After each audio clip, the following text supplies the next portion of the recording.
Hello, welcome back to Avanti Films Movie Biz.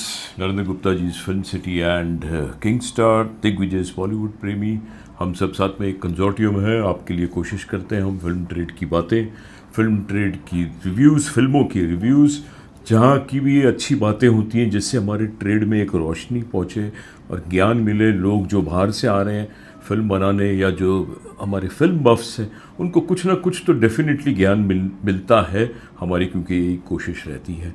अभी हम बात करना चाहेंगे बॉक्स ऑफिस के बारे में, बिजनेस के बारे में, जो फिल्में रिलीज़ हुई। देखो, धुरंधर के बाद मेरा तो मूड ही नहीं होता है किसी के बारे में बात करूं, मगर क्योंकि हमारा शो है बॉक्स ऑफिस की बातें करना ज़रूरी है, चाहे वो कोई फिल्म फ्लॉप है या हिट है, we should bring it out.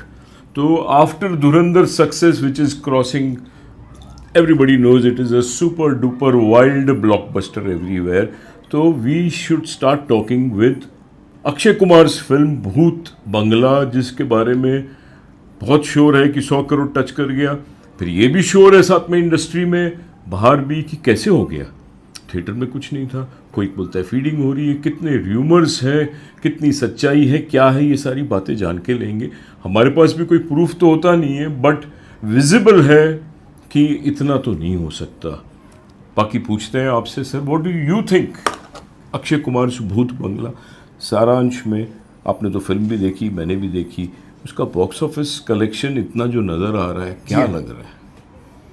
Sir makers कुछ भी बताएं कि 100 करोड़ का क्रॉस कर चुकी है, ग्रॉस बॉक्स ऑफिस कलेक्शन है।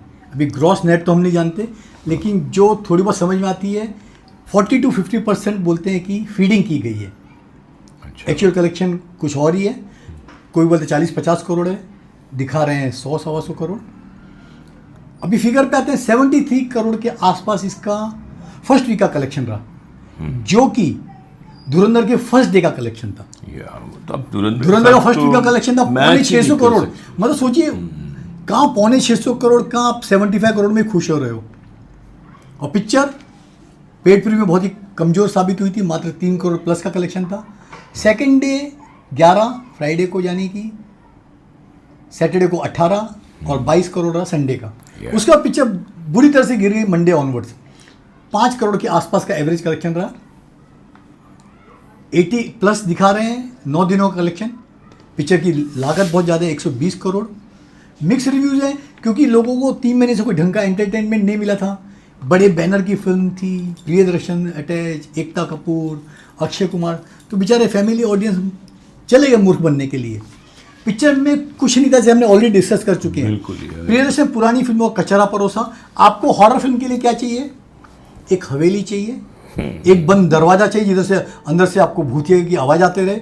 एक कोई छोटा भूत क्रिएट कर दो, हवेली के बाहर आप नारियल का पेड़ दिखा दो, नीम का पेड़ दिखा दो, बाहर कोई मंदिर दिखा दो, एक तांत्रिक दिखा दो। ये सब जो टोटके हैं ना, ये सब इसमें नजर आएंगे आपको।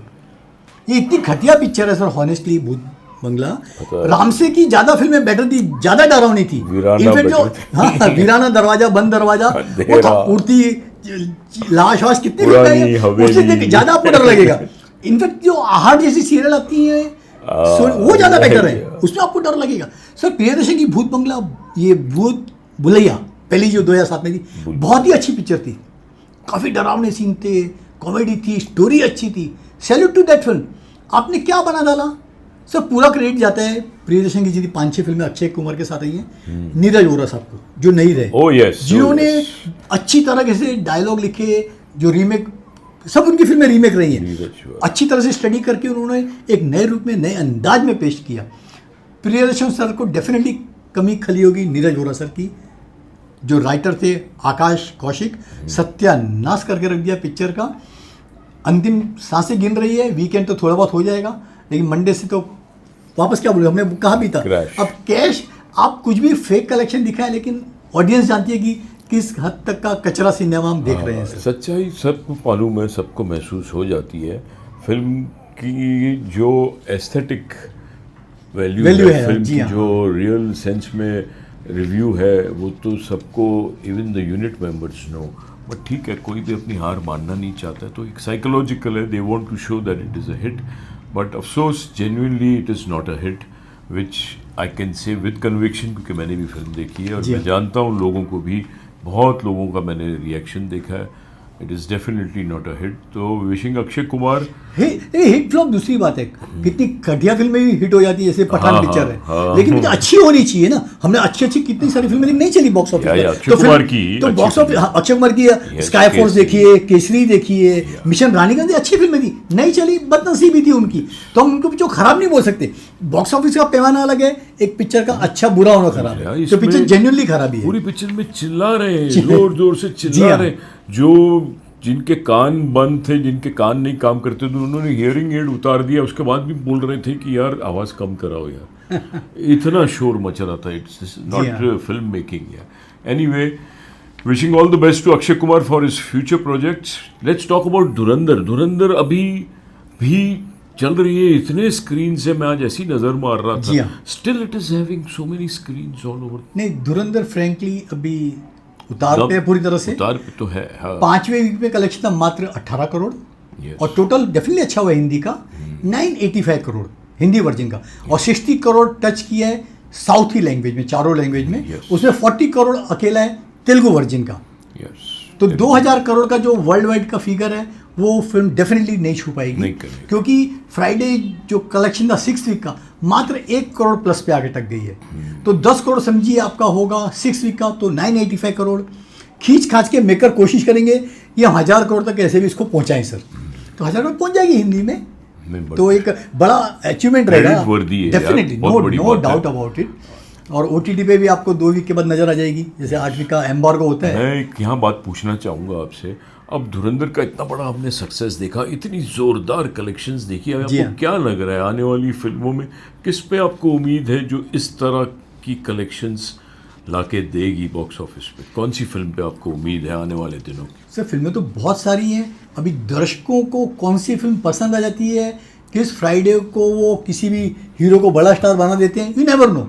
अभी हम इसके हीरो रणवीर सिंह को ही ले लीजिए ना. हाँ. कितना कैरियर खराब चल रहा था, लोगों ने राइट ऑफ कर दिया था कि रणवीर सिंह कभी वापस उभर के आ पाएंगे, लेकिन उन्होंने कुमार खान सबको सब पछाड़ दिया. तो बहुत सारी फिल्में हैं, यू नेवर नो कौन सी भी चल जाए. टॉक्सिक भी आ रही है, बड़ी फिल्म है, बिक नहीं रही है फ्रैंकली. यश ने डेट तो घोषित कर दी है 4 जून की, लेकिन उसको रिलीज के पहले 300 करोड़ प्लस चाहिए OTT प्लेटफॉर्म से, जबकि OTT वाले देने को तैयार नहीं है. नहीं देगा. तो जब तक OTT सीरीज फाइनल नहीं होती, मुझे नहीं लगता कि शायद वो 6 तारीख को रिलीज कर भी पाएंगे. तो उसकी रिलीज भी अनसर्टन है. बात करते हैं अगले वीक की सर. जी. 24 तारीख बहुत ब्लैंक गया, बहुत ही खराब थी कलेक्शन. इंडस्ट्री वाले वापस रो रहे हैं, एग्जीबिटर रो रहे हैं. 20 लाख के कलेक्शन में पब्लिक ही नहीं घुसी, ना समोसा बिका, ना पॉपकॉर्न बिका. हाँ, अभी तक जो सैलरीज और सारा जो इनका श्रेय जाता है सिर्फ धुरंधर को. सारे PVR बचे हुए हैं थैंक्स टू धुरंधर. सर 1 तारीख को नजर आएगी आपको आमिर खान प्रोडक्शन की एक दिन. लेकिन जो पूरा ट्रेलर देखा होगा जिन्होंने ना, बहुत ही निराश किया पिक्चर ने.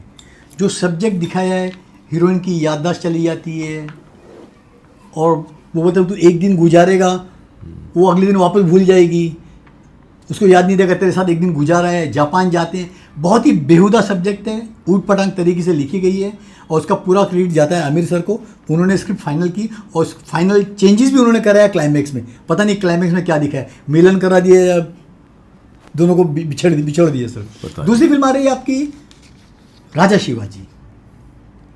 प्रोमो लोगों को एवरेज लगा, किसको बहुत ही अच्छा लगा, लेकिन जो सब्जेक्ट हम सर 50 बार देख चुके हैं. इसके अंदर कोई नया पर लोग सीधा छावा से कंपेयर करेंगे. राजा शिवाजी महाराज पे बहुत सारी फिल्में हैं, छत्रपति, उस पर कंपेयर करेंगे. ये अलग बात है कि फिल्म काफ़ी सस्ते में पड़ी रितेश देशमुख को. खुद ही फिल्म के हीरो हैं टाइटल रोल में, खुद ही प्रोड्यूसर हैं, उनकी वाइफ ने उनकी उसका रोल किया है. जेनेलिया ने, कहते हैं अभिषेक बच्चन हो, संजय दत्त हो, इन्होंने भी फ्री में काम किया, उन्होंने पैसा नहीं लिया. बोला हमारा भाई है, बोला उन्होंने. तो फिल्म सस्ते में पड़ी है, तो बॉक्स ऑफिस पर अगर हिंदी मराठी में दोनों कंबाइन रिलीज कर रही है तो शायद कॉस्ट निकल जाएगी सर. दूसरा मेरे को लगता है फिल्म में बात होगी, ये बहुत बड़ी फिल्म है, 3.25 घंटे की फिल्म है. लेंथ बड़ा इशू है. एग्जैक्टली ग्रेड में रखते हुए बनाई है.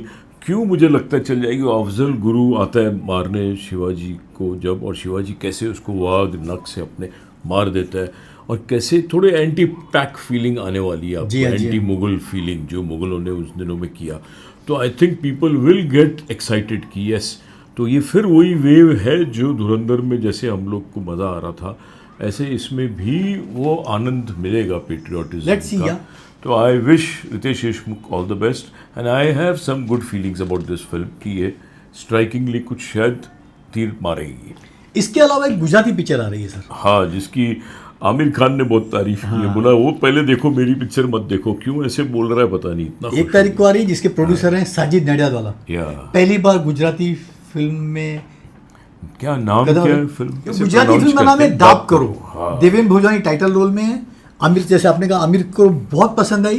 वो बोला मैं इतना रोया और पूरा मेरा रुमाल और ये पूरे तौलिया भीग गया। बहुत इमोशनल पिक्चर हो सकती वो है। वैसे भी बहुत इमोशनल है सर, ये रियली सही वक्त आ गया है कि लोग अभी छोटे बजट की फिल्म बनाएं। आपने लालो पिक्चर तो की हमने तारीफ की थी, गुजराती फिल्म थी, पिछले साल आई थी। मात्र 50 लाख की कीमत में पिक्चर का निर्माण किया गया था और 125 करोड़ के आसपास का वर्ल्ड वाइड कलेक्शन था। तो चाहे करण जौहर हो, साजिद नडियादवाला हो, और भी कई सारे मेकर हैं, हमारे श्यामारू वाले रेगुलर बनाते रहते हैं गुजराती में स्टफ। तो एक गुजराती फिल्म अच्छी बनती है, सेंसिबल फिल्म बनती है, कम बजट में बनती है। और आप गुजरात में अगर बना के शूट करते हैं, वहाँ पर सब्सिडी भी आपको अच्छी मिल जाती है। 50% सब्सिडी है सर। तो इट्स गुड कि अगर आपको 50 लाख से 1 करोड़ के अंदर पिक्चर बन जाती है तो क्या प्रॉब्लम क्या है। और आप जब ऊंची उल्टी सीधी कीमत पर OTT राइट खरीदते हो, सर मेरा तो एक ही बोलना है, जितने OTT प्लेटफॉर्म है, जो पिक्चर रिलीज हो चुकी है उसको 10 करोड़ 50 करोड़ 100 करोड़ देने खरीदने की जरूरत क्या है। लोग ऑलरेडी देख चुके हैं, ऑनलाइन पे लीक हो जाती है पिक्चर, गिनी चुने लोग वापस जाते हैं। आप अपनी लाइब्रेरी खाली बना रहे हैं, देखो हमारे पास ये पिक्चर है। सर आप 10 करोड़ में अगर कोई भी 50 करोड़ में राइट खरीदते हो ना, उसमें आप 20-25 अच्छी फिल्में रीजनल बना सकते हो। आप फ्रेश कंटेंट लोगों को दो ना, घिसा पीटा वापस क्यों दिखा रहे हो। या जैसे नेटफ्लिक्स एक्सक्लूसिव, क्या नेटफ्लिक्स ओरिजिनल्स, ऐसे कुछ बनाओ इंस्टेड ऑफ मैं वही बता रहा हूं, तो नया काम भी मिलेगा लोगों को, नया सिनेमा भी मिलेगा। सुधरेगा बिजनेस जब उनको पता चल जाएगा कि हाँ। OTT नहीं है हमारी दुकान, तो वो कंसंट्रेट करेंगे थिएट्रिकल में, थिएट्रिकल बिजनेस में सुधार आएगा। और जब छोटी फिल्में बनाते हो तो डेफिनेटली 10 में से 1 फिल्म तो क्लिक होएगी सर। तो आपको ज़्यादा बड़ा रिस्क फैक्टर नहीं है। तो आप बेकार में उल्टे सीधे प्रोड्यूसर की फिल्में खरीदते हो। सेटिंग का मामला है। इतनी बड़ी बड़ी ऑर्गेनाइजेशन सेटिंग करने देंगे आपको? तो हो ही रहा होगा। नेटफ्लिक्स अमेरिकन कंपनी ऐसे किसी को करने देंगे करप्शन? जियो इतनी बड़ी कंपनी, लोग बोलते थे, बट देखो अभी भी तो इतना घटिया स्टफ रूमर्स मेरे पास सुनिए, अगर नहीं है तो इसे घटिया स्टफ हमें क्यों देखने को मिलता है। सी ग्रेड फिल्म जो एक आम टैक्सी वाला मजदूर रिजेक्ट कर दे, आपकी क्रिएटिव टीम खरीद रही है करोड़ों रुपया खर्चा देकर, तो कहीं ना कहीं झोलझाल तो है ही ना सर। तो इनको चाहिए सब बंद करके फ्रेश कंटेंट पे ध्यान दें, भले कैसा भी हो, कम नए लोगों को काम मिलेगा, नई अपॉर्चुनिटी मिलेगी, नया सिनेमा देखने को मिलेगा सर आपको। And I would like to congratulate Sajid Nadiadwala ji. उन्होंने अगर हिंदी पिक्चरें बनाई हैं तो देखो प्रोड्यूसर का दिमाग, उन्होंने देखा कि ये एक फर्टाइल लैंड है, गुजराती फिल्म बना के मैं कुछ अच्छी बैटिंग कर लेता हूँ। आई थिंक लालो से इंस्पायर होकर इन्होंने बनाई होगी। सर लालो से तो बहुत जन इंस्पायर हो गए, कई सारी फिल्में बन रही हैं। करण जौहर ने उसे डायरेक्टर को अपने ऑफिस बुला के काम दे दिया है कि भैया अभी मेरे लिए फिल्में बना। तो सबसे बड़ा एडवांटेज ये है कि कम लागत में बन जाती है। और अब जब AI का ज़माना है तो आप कोई भी चीज़ ना 2-4 करोड़ अच्छी बना सकते हो। आपको आर्टिस्टों को अनाप शनाप 100, 150, 200 करोड़ दे के फिल्म बनाने की कोई ज़रूरत नहीं है। इसलिए जब हमने लास्ट टाइम जिक्र किया था, जितने बड़े टॉप के एक्टर हैं घर पर बैठे हुए हैं, प्रोडक्शन हाउस के पास पैसा नहीं है पिक्चर बनाने के लिए। वो सोचो बकरा आ जाए काट के चलो बढ़ा दें। सर फाइनेंसर जिस तरह पहले आसानी से मिलते थे आजकल कम हो गया है। स्टूडियोज भी थोड़े से सांप सूख गया उनको भी, they are not jumping for projects. तो आज स्टार खाली लेके बना देना से नहीं एक्साइटेड होता है studio, they wait and watch. कुछ तो सीन गड़बड़ है। It is not all that glitters is gold वाली बात नहीं है, इट्स नॉट गोल्ड। सर गड़बड़ यही है कि साल की 200 से 250 फिल्में रिलीज होती हैं और सक्सेस होती हैं 4 या 5 फिल्में, मुश्किल तो आपकी 190 फिल्में फ्लॉप हो रही है। यही वजह है कि लोगों को कॉन्फिडेंस नहीं आ रहा है आज के सिनेमा में कि हम पैसा इन्वेस्ट करके सोचे कि रिकवरी होगी। सर ये बड़ा इशू आ रहा है सर। बहुत टफ हो गया है, पहले जैसा नहीं रहा। हमने तो दिन देखे हाँ। जब मिडिल क्लास फिल्में भी चलती थी, छोटी फिल्में भी चलती थी, हर प्रोडक्शन हाउस में ये एक धंधा होता था, बिजनेस होता था कि फिल्म बन रही, मेरी दाल रोटी भी चल रही है, प्रोड्यूसर की काम भी चल रहा है, फिल्म रिलीज होकर कुछ पैसे भी ला के देती थी। सुपर हिट नहीं तो मीडियम हो जाती थी। आजकल तो क्लीन बोल्ड हो जाते हैं, 2 रुपये नहीं आता थिएटर से। ये बड़ा अजीब सा चक्कर हो गया। अभी सुभाष घई साहब ने अनाउंस किया था कि मैं सीक्वल नहीं बनाऊंगा। अभी कल संजय दत्त को लेके बड़ा अनाउंसमेंट कर दिया खलनायक का। उन्होंने तो बोला था मैं AI की फिल्म बनाने वाला। एग्जैक्टली हम जो कॉन्फ्रेंस AI की बात करिए, आज की डेट में मुझे बताइए संजय दत्त को खलनायक को देखना चाहेगा? कोई नहीं सर। 10 में से 9 फिल्में बतौर उनकी विलेन साउथ की पानी नहीं मांगे, बुरी तरह फ्लॉप हुई है। Yeah. तो संजू कोई बड़ा ड्रॉ नहीं है बॉक्स ऑफिस पर कि लोग उनको देखेंगे टूट पड़े ऐसे खलनायक। बस मेरी तो एक ही उम्मीद है कि फिर से धुरंधर जैसा कुछ बिजनेस नज़र आए, ताकि हम जेन्युइनली समझ सके कि खाली एक फिल्म पे भरोसे नहीं जिंदा है बॉलीवुड, और भी प्लेयर्स हैं हमारे पास जो इस तरह के रन्स बना सकते हैं। आना चाहिए, सब समय बना आना सकते हैं, चाहिए। लेकिन आप बोलिए 14 अगस्त जो बड़ा दिन था, उस दिन 3-3 4-4 फिल्मों की अनाउंसमेंट थी, कौन सी आ रही है? ले दे के आवारापन 2 अनाउंस की, सोचिए आवारापन 2 आ रही है, किसकी? या। इमरान हाशमी की। अब जो बड़ी 2 फिल्में थी अभी तक कंफर्म नहीं है, तो आमिर खान की फिल्म है, अभी लाहौर है कि बंटवारा है भगवान वही जाने, नहीं वो पता। नाम भी फाइनल नहीं है, पता भी नहीं है कि आ रही है कि नहीं आ रही है। सलमान खान की फिल्म मातृभूमि मीडिया में घूम रहा है कि 13-14 तारीख अगस्त को आएगी, लेकिन मेकर्स ने खुद अनाउंसमेंट नहीं किया कि हम कब आ रहे हैं। पोस्टपोन हो जाए। लव एंड वॉर का आपने पहले बताया था, वो अगले साल चलेगी, आएगी 21 जनवरी को। तो सब बड़ी बड़ी फिल्में जो 300, 400, 500 करोड़ की लागत से बन रही हैं, वो आपकी रिलीज डेट मैच नहीं कर पाती, वो टाइम पे रिलीज नहीं हो पा रही। तो कहीं ना कहीं बहुत बड़ा प्रॉब्लम तो है कुछ ना प्रॉब्लम industry तो में। है विच एवरीबडी नोज, जी हाँ। बट सॉल्व होना चाहिए है, सबको सक्सेस मिलना चाहिए। मैं तो यही प्रे करूंगा यार कि पिक्चरें चले, लोग थिएटर में जाएं, और ये ओटीटी जो हमको तंग करता है ना थिएट्रिकल बिजनेस को, वो किसी तरह कम हो जाए देखना। दूसरे अपोजिशन में बहुत एंटरटेनमेंट मिल रहा है, वो अगर कम हो तो थिएट्रिकल बिजनेस और बढ़े। Anyway, wishing all the best to our Hindi film industry, to our Indian box office. See you soon. Thank you.